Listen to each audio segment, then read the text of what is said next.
দেখা দিয়েছে সয়াবিন তেলের কৃত্রিম সংকট। খুচরা বাজারে পাওয়া যাচ্ছে না সয়াবিন তেল। কোনো কোনো দোকানে 1 লিটার তেল পাওয়া গেলেও সাথে নিতে হচ্ছে 1 কেজি চাল কিংবা ডাল। বিস্তারিত জানাতে নোয়াখালীর মাইজদি থেকে যুক্ত হচ্ছেন নাসিম শুভ। শুভ, হঠাৎ তেলের এমন সংকটের কি কারণ এবং এ নিয়ে ব্যবসায়ীরা কি বলছেন আরো জানতে চাই। ভোগান্তি হচ্ছে কিনা, ক্রেতারা কি বলছেন?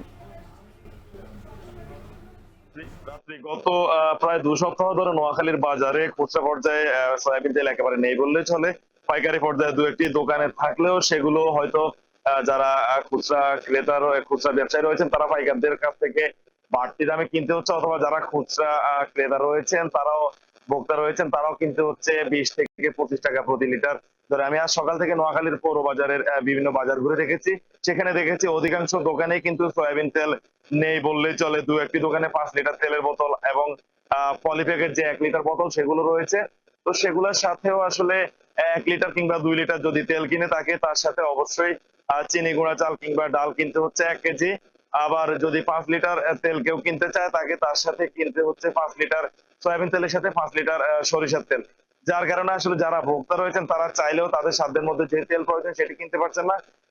তো যারা খুচরা বিক্রেতা রয়েছেন তারা বলছেন আসলে ডিলার এবং যারা বড় বড় কোম্পানিগুলো রয়েছে তারা আসলে কৃত্রিম সংকট তৈরি করেছে বাজারে অস্থিতিশীল পরিস্থিতি সৃষ্টি করার জন্য। এবং কিছুদিন পরে যে মাহে রমজান আসছে, রমজানের আগেই বাজারকে অস্থিতিশীল করে আসলে নিত্য পণ্যের বিশেষ করে সয়াবিন তেলের দাম বাড়ানোর জন্য কিন্তু তারা অসাধু ব্যবসায়ী যারা রয়েছেন তারা সিন্ডিকেট করে এগুলো জমা রেখেছেন এবং তারা এখন ইচ্ছাকৃত ভাবে এগুলো ছাড়ছেন না, যার কারণে কিন্তু বাজারে তেলের সংকট দেখা দিয়েছে।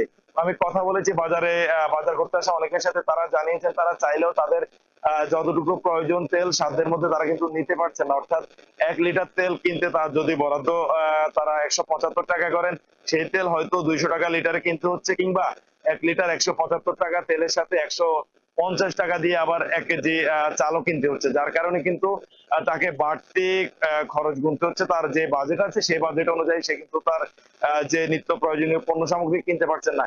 এদিকে যারা খুচরা ব্যবসায়ী রয়েছেন তারা জানিয়েছেন তেল কিনতে এসে অনেক ভোক্তাই আসলে তাদের সাথে মনোমালিন্য করছে এবং এর কারণে কিন্তু তাদের ব্যবসায়ও প্রভাব পড়ছে। অর্থাৎ যারা তেল কিনতে আসছেন তারা তেলের পাশাপাশি অন্যান্য পণ্য সামগ্রী নিতে চাইলেও যখনই আসলে বাড়তি দাম তেলের কথা শুনলেন তখন কিন্তু তারা অন্য পণ্য সামগ্রীও নিচ্ছেন না, যার কারণে তাদের ব্যবসায়ও বড় ধরনের প্রভাব পড়ছে।